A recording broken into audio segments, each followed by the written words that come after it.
Okey, pembaharan kita hari ni ialah pergi ke Istana Gula-Gula. Betul, kau tak dengar? Kita akan pergi ke Istana Gula-Gula. Misi kali ni ialah kamu semua perlu dah dapatkan kembali. Itu budu. Ya, budu. Sedap tu, budu orang Kelantan. Ha? Budu ni dicuri oleh buaya-buaya darat. Bersyalam. Syaleh lah. Aku tahu kenapa panggil Syaleh, tapi budu sedap. Betul. Lagi-lagi makanan nasi ulam. Oh ya, ada satu lagi. Itu. Oi, muka cik Gapur tu. Terdengar seperti membosankan. Kejap, Zubul. Aku akan top up untuk kau. Aku akan top up siapa yang join penggembaran ni. Wow, nampaknya menarik. Joinlah join, Zubul. Top up free ni. Aku dah kenyang dengan janji manis ni. Baik aku scroll TikTok dalam bilik. Ni nampaknya menarik. Jom kita join form ni. Aku ikut je sebenarnya. Lagipun, boleh makan gula-gula banyak. Tapi jangan sampai kena kerat kaki lah. Makan je. Betul tu. Makan je gula banyak-banyak. Dah. Masa untuk pergi. Jom pergi. Dah hilang beban aku.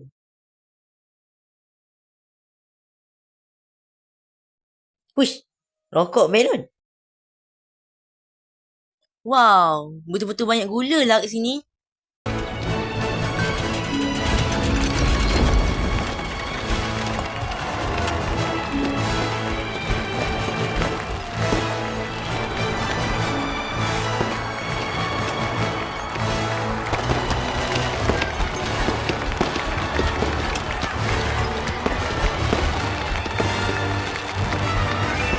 Oi, turun cepat, oi.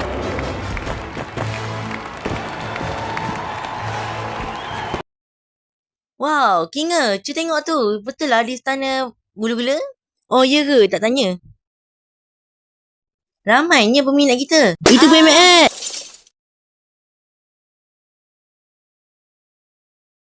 Assalamualaikum dan salam Malaysia Dani. By the way, itulah ketua 67. Wow, 67. By the way, aku ada ultimate brain road.